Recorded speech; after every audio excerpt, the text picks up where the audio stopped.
So it's been a pretty solid honeymoon for Donald Trump, other than he added journalists to classified text message threads. He mistakenly deported legal migrants to concentration camps in El Salvador, and he's now tariffing the entire world, including remote Antarctic islands that are uninhabited by human beings, but inhabited by many penguins. Hat tip for Carl Quintanilla's post right there. Or as Roger Sherman writes, we simply had to intentionally destroy the world's strongest economy while dismantling our scientific and educational infrastructure to ensure that a team with a trans girl would never finish second place in the Mountain West volleyball standings ever again. Or, as Jessica Rydell says, some voters got mad about people listing their pronouns, so now we're sending law-abiding legal migrants to torture prisons and being hit with the largest middle-class tax hike in at least 40 years. The American markets are crashing right now. Donald Trump is imploding the entire American economy. GDP is expected to contract now by as much as negative 3.8%, whereas if Donald Trump did nothing 8 weeks ago, the Atlanta Federal Reserve predicted 3.8% growth. Now it's negative 3.8% or 3.8% contraction because of what Donald Trump has been doing. Donald Trump's, quote, Liberation Day was an utter disaster, and as economists said, it was worse than anybody expected. When you take a look at all of the tariffs that Donald Trump imposed on every country in the world, the average tariff is about 29%. That will cause devastation to world economies. It will cause devastation to the United States economy. As our editor-in-chief, Ron Filipkowski, wrote, it's comforting to know that our economy is now being driven by Howard Lutnick, a modern incarnation of the sham wow guy, or really the modern incarnation channeling the ghost of Smoot and Hawley, rolled out by a frontman in orange makeup and high heels who bankrupted casinos.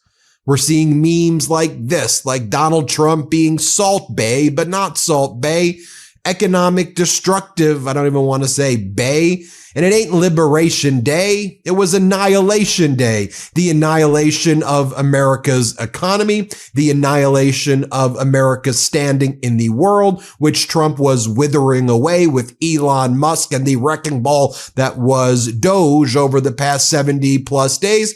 And then Donald Trump just grandstanded in front of the entire world and announced we're tariffing everybody with this stupid chart that he had, again, where he even listed islands in like near Antarctica, Arctic islands that are just inhabited by penguins.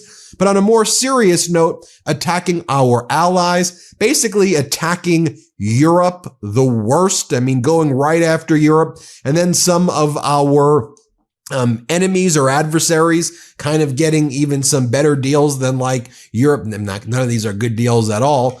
And so now the question is, what is the further retaliation against the United States going to look like? But this is when Donald Trump brought out a chart to try to describe his tariffs. And I want to be clear.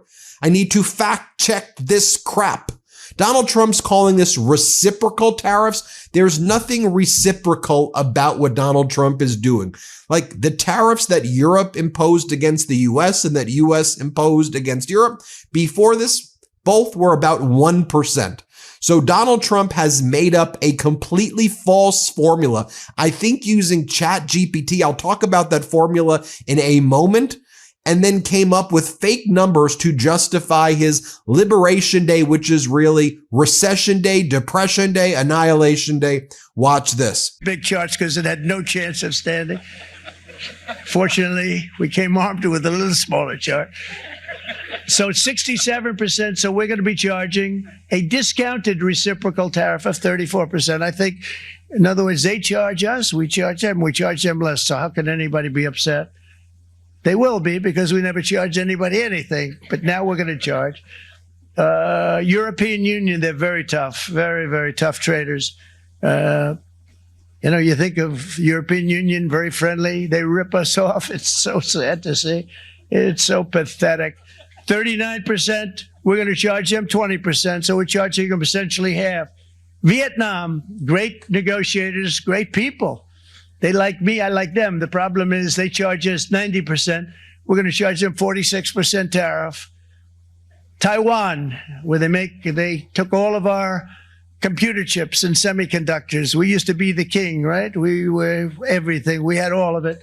Now we have almost none of it, except the biggest company is coming in. We're going to end up with almost 40%. Lee Zeldin's working to get their approvals. And it's an amazing company. Mr. Wei, of one of the great companies of the world, actually, they're coming in from Taiwan, and they're going to build one of the biggest. Yeah, so James Surowiecki really kind of figured out how Donald Trump even arrived at his numbers for tariffing these nations. He goes, just figured out where these fake tariff rates came from. They didn't actually calculate tariff rates plus non-tariff barriers as they say they did. Instead, for every country, they just took our trade deficit with that country and divided it by the country's export to us. What extraordinary nonsense this is. Here's the take from Democratic strategist James Carville. Carville on Trump tariffs. It's just his ego playing itself out in public. He loves having foreign people call and say, hey, can you exempt Finnish steel from these tariffs? There's no policy behind it.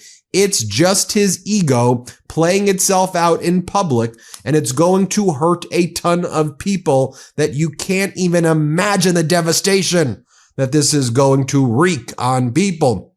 Just take a look here when you see Trump's proposed tariffs will give the United States higher tariffs than any industrialized nation, and it's not even close. You see how phony Donald Trump's claims are that this is reciprocal. Now, Geiger Capital, a right-leaning kind of, in my view, I could be wrong, Trumpy-ish account, they previously said anybody who believes that Donald Trump would impose 20% tariffs is an idiot for thinking Donald Trump's going to do what he says he's going to do.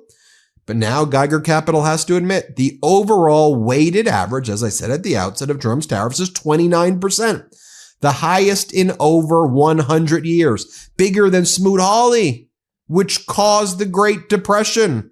So Donald Trump is taking the Great Depression strategy and multiplying it by many, many multiples of that. You know, an interesting thing happened in the United States Senate yesterday as well. A somewhat bipartisan piece of legislation was introduced in the Senate. All of the Democrats plus Republicans, Susan Collins, Mitch McConnell, Lisa Murkowski, and Rand Paul. The Senate passed this resolution to block Trump's tariffs on Canada.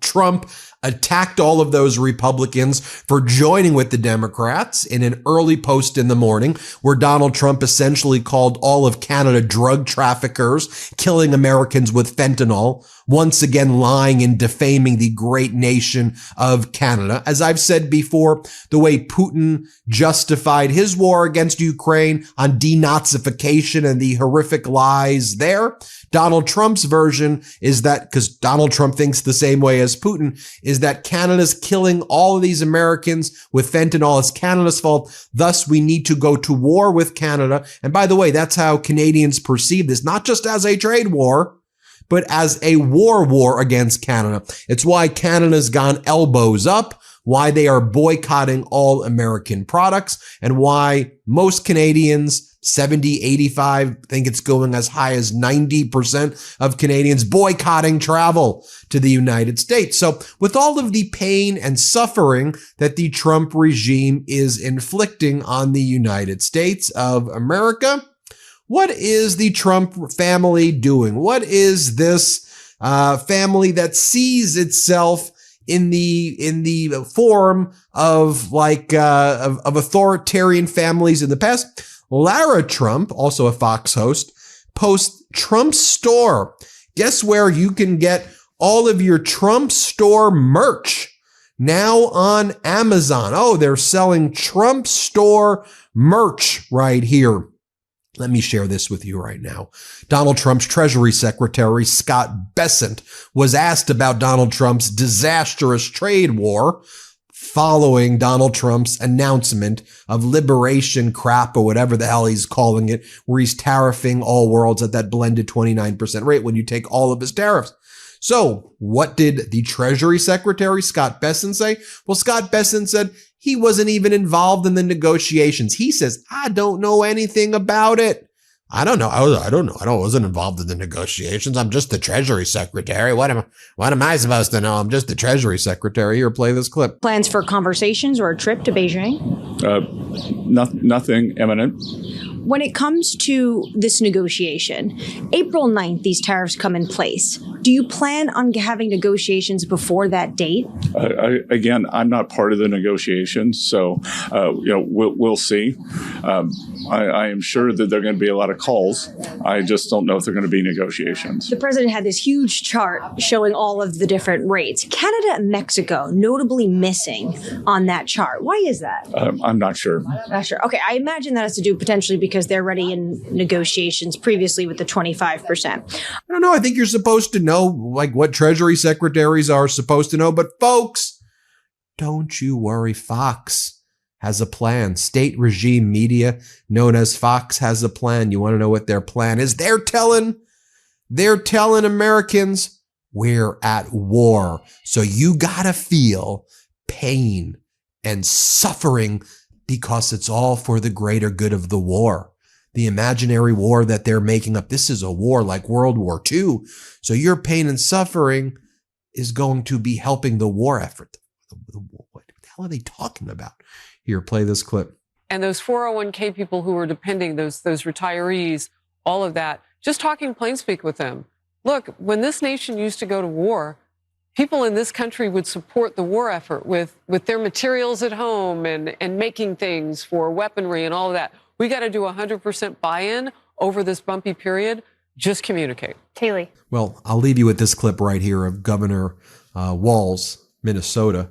I wish we saw more of this type of Governor Walz on the campaign during the presidential election. They kind of reined him in, or I don't know, whatever you want to call it. I would have liked to see him speak more like this. This is the Governor Walz, who I think we need to hear more from.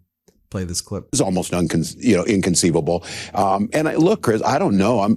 You almost have to be an amateur psychologist on this. It's like Trump is stuck in the 80s. His music, his clothing, his thinking.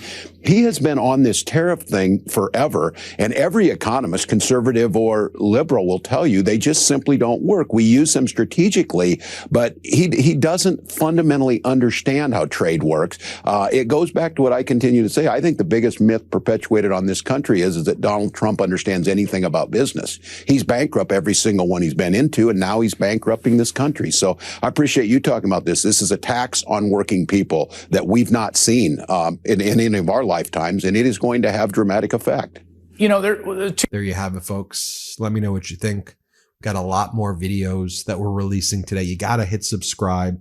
Can you go to MeidasPlus.com as well? MeidasPlus.com. MeidasPlus.com. Also want to give a shout out to our friends at Snapstream.